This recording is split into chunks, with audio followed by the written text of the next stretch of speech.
What's going on, everybody? Now, as we're all kind of coming out of this fog from the National, and I know a lot of us did go and a lot of us didn't go, but all of us have been seeing content about it, and it's a big deal. Things kind of go on hold in the community, the whole card community during the National, because of how much attention is spent there. A lot of buyers on eBay have away messages up during the National because they're there and they can't mail things. A lot of, collectors, tens of thousands of collectors are at this one show, and that doesn't happen other than once a year. And when you come back from something like that, when it's over, there is definitely a reflection period. Now, one of the things I thought was going to happen is I genuinely felt like I would come home and have had my fill. I would have been like, okay, I just had nothing but the most incredible cards around me for 3 days. And now it's time for a little break. That is not what happened for me.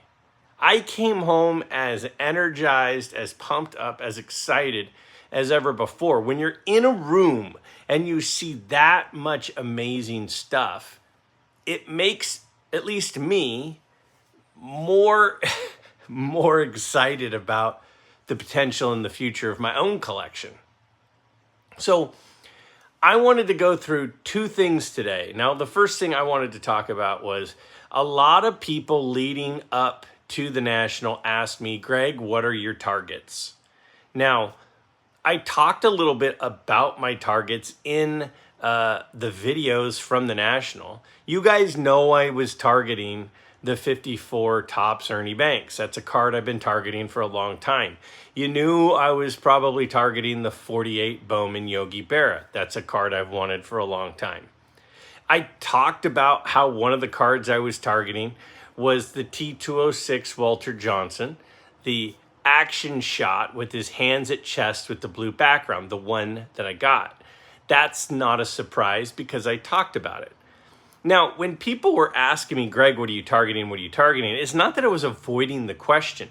I was gone. I literally was gone for 6 consecutive days before the National. I was in San Diego with my family. We were having a little vacation, and Lucy had a soccer tournament. So what happened was I was down there enjoying the family, enjoying the tournament, enjoying the trip, and trying to prepare for the National.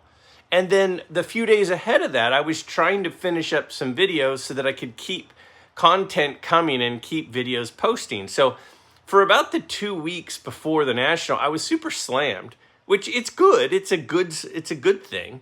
But I was having a hard time getting fully prepared. So what I found myself doing is a couple of times while I was sitting by the pool in San Diego, or I was sitting at an airport, I was working on finalizing my list of targets. And then what I did is I comped every single one of those targets from about a grade below what I would ever consider to a grade above what I would ever consider. And I comped it at every half grade. And I did it for PSA and I did it for SGC because some of the cards sell for more in one than the other. So what I ended up going to Cleveland with was 20 cards that I was hoping to land. Now, I was never going to get all 20. I had a budget, with me in Cleveland of about $5,000. And so there was going to be some combination of these cards. And I ranked them. I ranked them from number 1 all the way down to number 20. And I put them in tiers. There was the top tier, my first tier. I didn't want to come home unless I came home with at least one of those cards. And thankfully for me, I ended up coming home with 2 of them, which was amazing.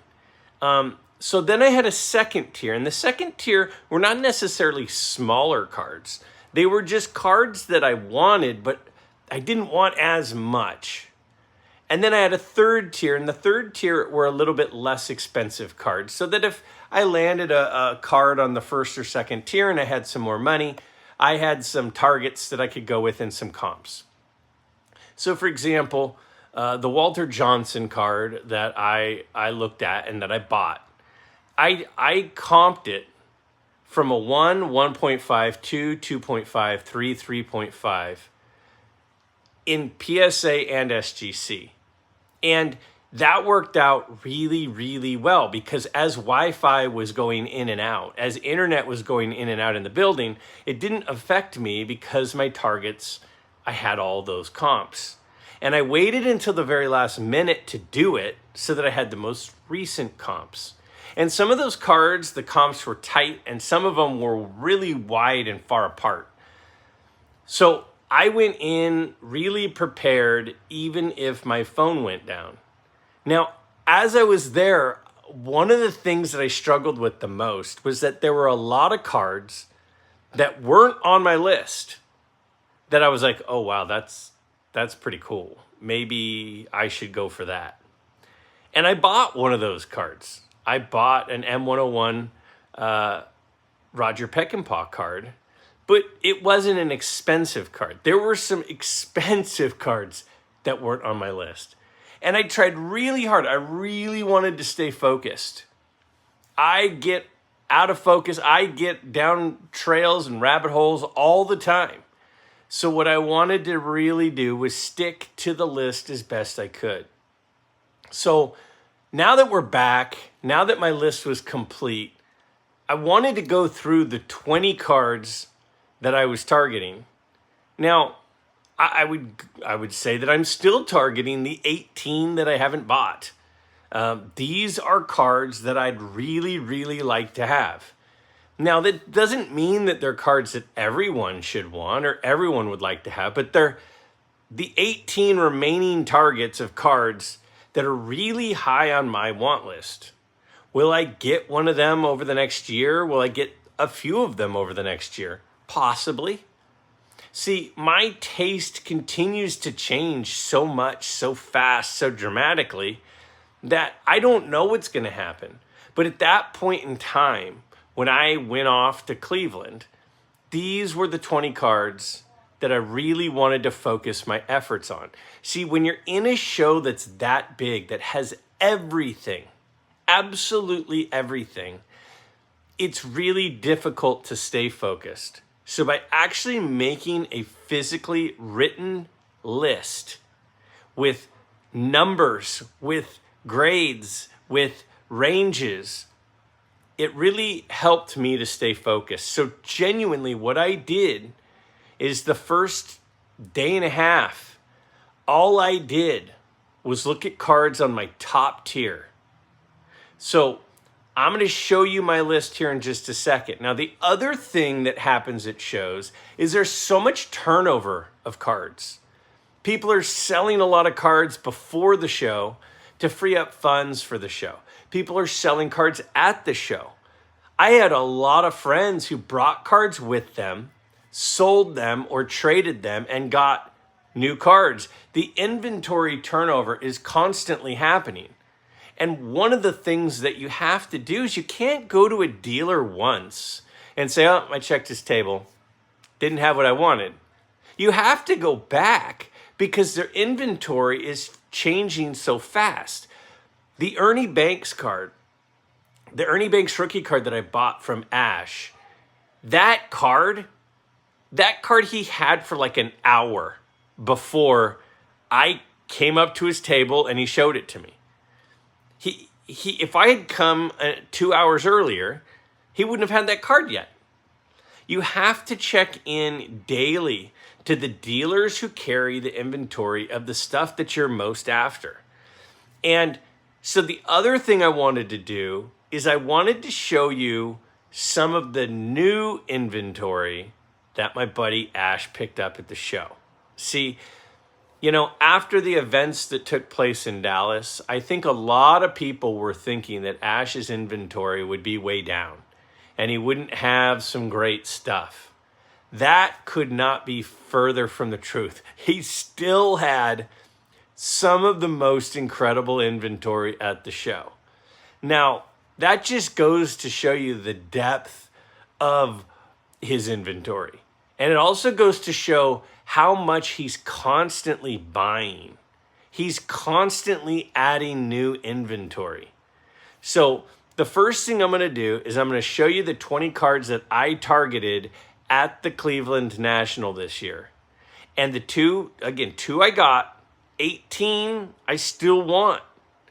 And then I'm going to show you some of Ash's newest eye candy.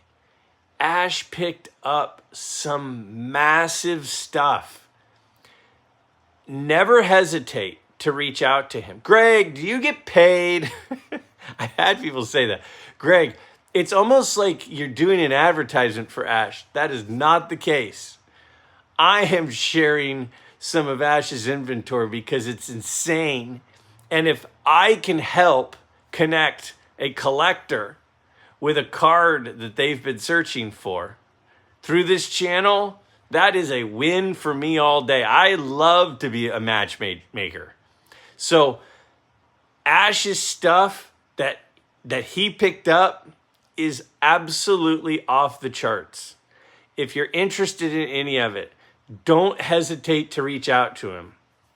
Email him. A lot of it is currently on his website, legacycards.net. Remember, the cards is with a Z.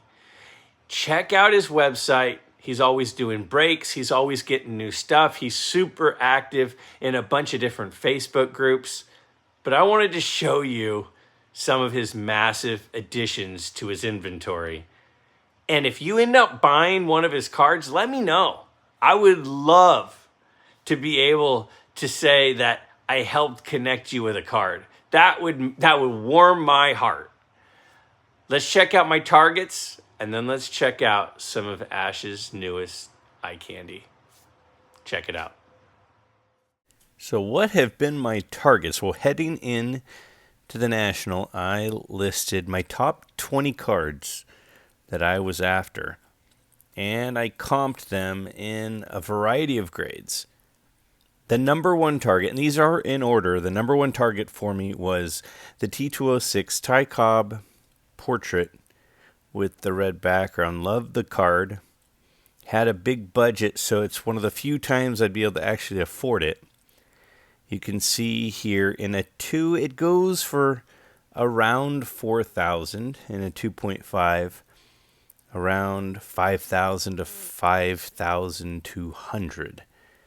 So that was the number one target.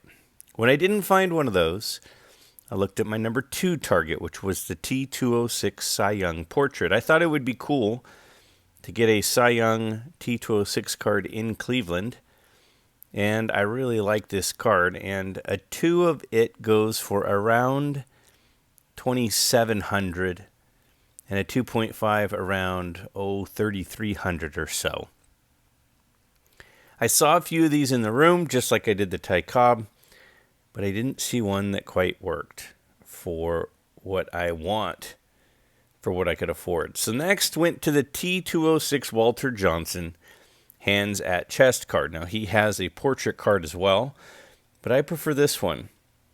A 2 generally sells for around $1,500, a 2.5 around $1,850. I ended up finding a 3 that I really liked, and I ended up paying $2,500 for it. The target was really a 2 to 2.5, but I found one a little bit better, so I paid up. Next on the list was a 39 play ball Ted Williams. This is Ted Williams' rookie card. I absolutely love this card. I dream of having one someday, and it is pricey. A 2 goes for around $3,700, a 2.5 around $4,350. Again, this is another card where the only reason it was even in the ballpark is because I brought a pretty hefty budget to the National. Now, a card I've wanted for a long time, as many of you know, is the 48 Bowman Yogi Berra. Now, this card is fairly affordable for what it is, and I kind of want a nice one because of the affordability of it. You can buy a 5 for right around $1,100. They go up to maybe as high as $1,400 for a really nice one. A 6 takes over from around $1,500 up to around $1,700. with the average being around 1,600. The next target on my list was the 39 play ball Joe DiMaggio. I love this card too. This is actually, other than the Worldwide Gum, this is my favorite DiMaggio card. This card in a 3 sells on average around $2,200 and a 4 around $2,600. So again, pretty affordable. And this card has a little bit of a higher pop count than some of his other cards, which is part of the reason the price is a little lower. And then you knew I wanted the 1954 Topps Ernie Banks. The Ernie Banks rookie card, to me, it's a beautiful card. I was thinking I would get somewhere between a 4 and a 5, with a 4 selling for around $1,200 and a 5 selling around $2,000 up to $2,200. You probably saw my video where I got one and got what I thought was a spectacular deal of $1,600. So that was Tier 1. The goal was to pick up one Tier 1 card and then maybe a Tier 2 or Tier 3. Somehow I ended up getting 2 Tier 1 cards, which was fantastic. So what was in my Tier 2? Well, the 33 Gaudy Mel Ott. Now, Mel Ott has 2 cards in the 33 Gaudy set, but I love this image here. And, you know, if you look at his stats and you look at what he did for baseball, he was a really important player. And this is his rookie card. Now, there might be a smaller release card that's a little earlier, but this is his first really wide release card. And 620 to 850 for a 2 to a 3. Now, I like the Ty Cobb bat on shoulder card. I just don't like it quite as much as the red portrait. So this was also on my list, but in Tier 2. The tiers are not based on price. They're based on how much I wanted them and thought I would get them. A 2 of this card goes for about $4,100 and a 2.5 about $5,000. I like all 4 Ty Cobb cards in the T206 set, but that would be my second favorite. Now, Nap Lajoie was an absolute superstar, and so much so that at one point they named the team after him. That's quite an honor. His portrait is my favorite of his cards from the T206 set. And a 2 goes for about $1,000. A 3 goes for about $1,600. I saw a 3.5 that I really, really liked. But at that point, I already had 2 purchases, and it was out of my price range. I'd love to pick up a 49 Bowman Satchel Paige. The 49 Leaf is just unaffordable for me. But the 49 Bowman, I love the image. I love the card. In a 2... it's about $3,300, and in a 3, it's about $4,100. So either one of those, somewhere in that range, was kind of my best hope. I'd be okay with a 1.5 or anything in that area. I also was looking for the 1950 Bowman Jackie Robinson. I love this card. I love the 1950 Bowman set. One of my favorite sets ever, actually. And this is one of the biggest cards in the set. A 2 grade sells for around $2,000, and a 3 grade sells for around $4,000. And you can see that full image of him there, where you can see all the way from his head to his toes. Unlike the 53 Topps, which is a really tight shot of him, one of my favorite Jackie Robinson cards is the 53 Topps. I love the Brooklyn Dodger hat on. I think this is a stunning card. And I was looking for it in a 3.5 to a 4. A 3.5 is $1,450, and a 4 about $1,900. Now, obviously a high-end 4 is going to be over $2,000, but that's kind of the range. These are approximate values based on the comps. One of the most beautiful cards of all time to me is the T205 Christy Mathewson, the gold borders card. I think that's a stunning card. And in a 2, it's about $1,400, and a 3, it goes for around $2,100. So that is another card I would have loved to have picked up. Again, there are a total of about 20 that I was targeting. That was the second tier. So the third tier has some cards that are a little bit more affordable. So again, I was thinking I might get a tier 1 and a tier 3, or a tier 1 and a couple of tier 3, something like that. So the 1955 Topps Ted Williams, I have the 56, but I also love the 55. I think the yellow background makes the image really pop, a lot like the 55 Jackie Robinson. A 4 of this card sells for about $330, and a 5 up to about $725. I've been a long time Ted Williams fan, and this is a card I'd love, along with his 1950 Bowman. Again, I have a lot of love for the 50 Bowman set, and I've had one, but I just want to upgrade it. The 51 Bowman I have is really nice, but the 50 Bowman needs an upgrade, and in a 3, it's about $425, and a 4 about $570, which to me seems low. That seems really low, and so much so that I went back and double checked my comps, but that's where they're at. The 1951 Bowman Autogram. I've been working on an autogram run, and this is the main card I'm missing from that run. There's a couple of specialty cards, but of his base Bowman run, this is the missing one. So I'd love to pick it up. In a 4, it's about $150, and in a 5, it sells for around $200, but it doesn't sell that often, and it's super centering sensitive. Now, one of my favorite cards of all time, arguably for me the most beautiful card of all time, is the 53 Bowman Color Warren Spahn. I just think that the image is absolutely fantastic, as are many of the images in the 53 Bowman set. A 4 of this card sells for $180, a 5 for $300. Another card that's very, very centering sensitive. So it's hard to find a centered one, and when there is one, it sells for a premium.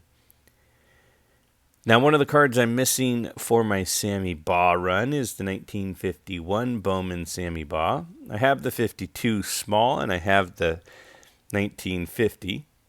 I'd love to pick up the 51. Saw a couple of nice ones at the show, but probably too nice. In a 4, this card sells for $155. In a 5, it sells for about $190. I think it's a gorgeous image. I love the colors on it. I think some of the early 50s Bowman football cards are fantastic. And last but not least, the 1948 Bowman Stan Musial. I love his youth on this card. And in a 3, it's about $700. In a 4, it's about $1,200. I don't know, the way the hat fits on him, everything about this card I love. I don't mind that it's black and white. Black and white cards do not bother me. I love the images in the 48 Bowman set, and this is a card that I would absolutely love to someday add to my collection. So those are the 20 cards that I had targeted, I had written down, and I had full comps at every half grade that I might be buying.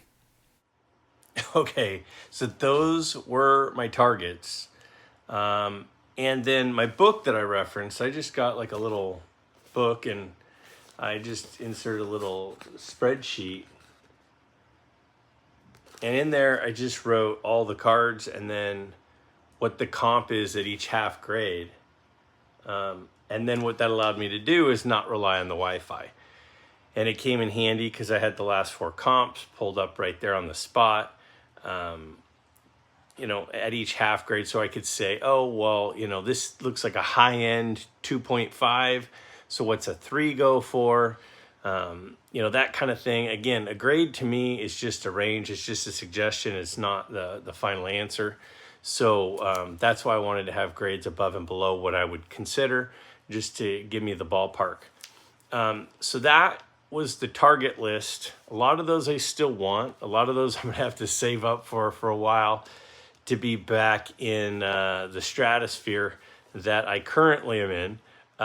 But, that was my preparation. That's how I did things. Now, as far as Ash, I'm telling you guys, his pickups were insane. A lot of you didn't get to go to the National. Maybe you went to the National and came home with money. Maybe all your juices are flowing after seeing all this content and you're ready to buy something. Ash has a bunch of fresh purchases. He just got home from the National, priced these cards, took pictures of them, fired them over to me. So these are fresh off the presses. Take a look. I'm also going to show you his website just in case. Again, just unbelievable stuff. Check it out. All right, here's just the first page. Now, down on the bottom, you can see the website address, which we'll visit here in a few minutes. But up here, we've got a 33 Gaudy Lou Gehrig. Beautiful card. Right next to that, we've got a couple of 34 Gaudy Lou Gehrigs. You can see one's in a BVG and one is in a PSA holder. Just unreal. Beautiful. That one right here, then the PSA holder, has just got such great color on it. How about an Ernie Banks rookie card that's signed with some inscriptions as well? That is pretty cool. Got a Babe Ruth, 33 Gaudy Babe Ruth down here. And it's just hanging out right next to, a Hank Aaron, a high-grade Hank Aaron rookie card. How about a Ty Cobb red portrait and a nice 58 Topps mantle.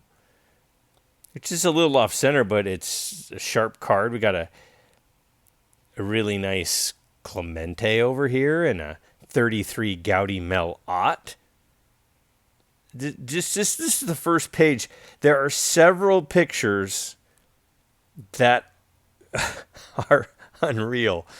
All right, let's go over again. Website is at the bottom. Let's look at the next page. Okay, so right off the bat here, a few cards jump out at me. We got another 33 Gaudy Gehrig. Again, this one's a 1, but any Gehrig card is special. Got some of these Polo Ground game cards, a couple Christy Mathewsons here. But just, I mean, like, I don't even know where to go first with this when I look at this page. You got a couple more Banks rookies. You got a Carew in a PSA 7 right next to one of the best catcher cards of all time, the 51 Bowman Campanella. I mean, the Campanella, that 51 Bowman Campanella is in an 8. An 8! Nice 57 Topps Willie Mays next to a Pete Rose rookie card. And these are fresh off the presses. Ash just got home and priced these, photoed them, sent them over. Got another Carew rookie card next to a Steve Carlton rookie card. Look at this beautiful 54 Bowman Whitey Ford in an SGC 8. Got a Whitey Ford next to it on one side. The other side, a beautiful Bob Gibson rookie card, 59 Topps in a 7. Got a 54 Red Heart Mickey Mantle. Got another 58 Topps Mantle. This one's really, really nice. A couple of 56 Topps Mantles. Got a Koufax rookie. There's a few Koufax rookies you're going to see. A couple of them are really high grade. How about a Yastrzemski rookie? I think that one's a 7. It's just nuts. Absolutely bonkers. All right, on this page, you got a 59 Topps Mantle, high grade, next to a couple of 61 Topps Mantles, which are also beautiful cards. A couple 56 Topps Mantles, got another. We got a 54 Bowman Mantle next to a 1960 Topps Willie Mays in a high grade. 3 more Hank Aaron rookies. One in a BVG and then a couple of PSAs. How about a PSA 8 Joe Morgan rookie card right next to it here? I mean, some really cool stuff. Couple of 48 Bowman Stan Musial rookies. 54 Topps Alkaline rookie. Another Koufax rookie here. Several Koufaxes that he picked up. And then way over on the right, we've got a high-grade Willie McCovey rookie card. One's in a 7, I think. I'm kind of covering it with my logo there. And then we got 3 Frank Robinson rookies. You got a Brooks Robinson rookie, a 53 Topps Jackie Robinson next to a 56 Topps Jackie Robinson. How about another Brooks Robinson rookie? This one looks really, really nice. Super well-centered card. Over there to the right, looks like we got a Christy Mathewson Portrait T206 in a PSA 2 next to a 54 Bowman Willie Mays. Man, how about a Mike Schmidt rookie card in an SGC 7? Again, the most amazing picture hasn't even come yet. You got a Tris Speaker Crackerjack card in an SGC 1. I think it was at his table when he was negotiating this deal. A couple more of those Polo Ground game cards. A nice 57 Topps Ted Williams. Look at this. A 1950 Yogi Berra. 1950 Bowman Yogi Berra in a PSA 9. 9. Next to a 51 Bowman Willie Mays and a 52 Topps Willie Mays. He picked up a few 52 Topps Willie Mays. This one is a really high-grade one, and there are a couple other really high-grade ones. How about a 71 Topps Nolan Ryan in a 9? Next to a really high-grade Sandy Koufax rookie card. Look at this thing. That is a beautiful card. And then next to that, a 63 Topps Mickey Mantle, also in a very high grade. Now look at this. This is the picture I've been referring to. Start off with the 49 Bowman Satchel Paige in an 8. And then a couple of high-grade 52 Topps Willie Mays cards. That is insane. We got a really high-grade, is that a 7? Ernie Banks next to a high-grade Bob Gibson rookie. You got another Clemente rookie here. How about a 51 Bowman Willie Mays signed? Next to another 51 Bowman Willie Mays. A nice 52 Topps Jackie Robinson. And then we got some football. Look at this. This is a autogram rookie card. One of the key vintage football cards. It's autogram. I mean, you don't see cards like this in PSA 8s and 9s. You got a Jim Brown rookie card signed, and then a third-year Jim Brown, 1960 Topps Jim Brown, also signed. Beautiful signatures on both of those. A high-grade Bart Starr rookie card. It just... That screen is mind-blowing to me. You got 1, 2, 3, 4, 5 Wayne Gretzky rookie cards. All of them are O-Pee-Chee. Got a couple Beckett holders and then 3 PSA holders, variety of different grades. Got a big Parkhurst Gordie Howe, and then a few basketball cards. Just over here in the corner, over here in the corner, we got hiding a Michael Jordan rookie card in a PSA 9. How about a Charles Barkley rookie card in a PSA 9? A Patrick Ewing rookie card in an 8.5. We've got a Bird Magic Dr. J rookie card in a 2.5, and then a Bird, 86 Bird in a 9 and a Karl Malone rookie card in a 9. And then a Wemby zebra print card, and then a couple of big time LeBron James cards. How about that for a haul? So let's go over and look at the website. So again, it's legacycards.net. You can look up here, it's .net, and cards has a Z. And they're always doing breaks, but here's where you'd go to the singles, and you can pick all cards or just baseball. So here's just baseball. They're mostly chronological, but not completely chronological. But this is some of the oldest stuff here on the first screen.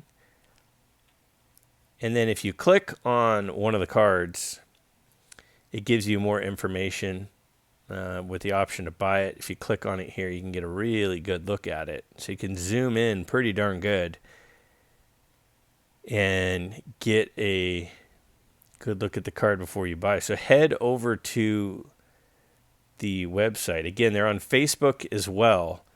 If there's a card you just saw in the video, but you don't see it on the website, email them. Up there in the orange screen, it says how to.